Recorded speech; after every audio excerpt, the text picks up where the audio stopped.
6 years ago, the legislature made a statement in providing additional funding for all of these programs so that they could be staffed 24 hours a day, 7 days a week, and that was a huge step forward.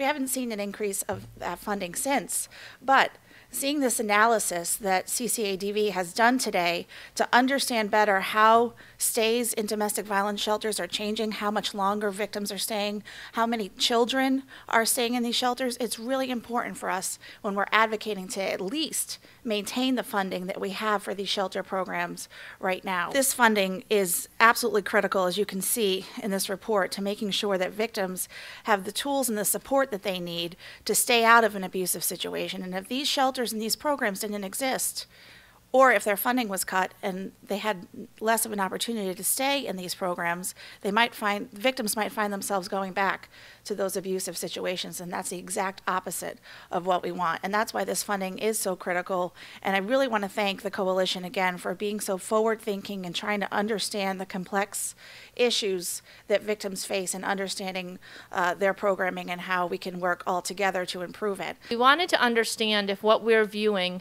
out in the field in terms of victims who we're serving here in the state of Connecticut was authenticated by this study, because we're actually really over capacity in many aspects of the work that we're doing. It doesn't mean that we're not doing good work and that we're not managing this on a daily basis, but we really wanted to understand what are those trends, what does the data and the research look like. And so not only are we finding that more victims and their families are seeking help, but when they come for help, they're staying longer, and they're staying longer for a host of reasons. There's a lot of complex issues related to domestic violence, and so working with families and victims and their children around how to manage those circumstances can be very challenging.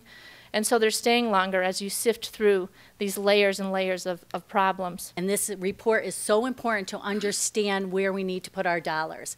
You know, as the legislature looks at the limited funding we have, we need to be proud of some of the things that we've done. For example, 24-hour openings for the shelters. We didn't have that years ago. You know, we've expanded on the hotline to make sure that it's in English and Spanish. We didn't have that before. So there's things that we've done, even in these extremely difficult financial times, but we always need to continue down the road of making sure that families are better served in this state.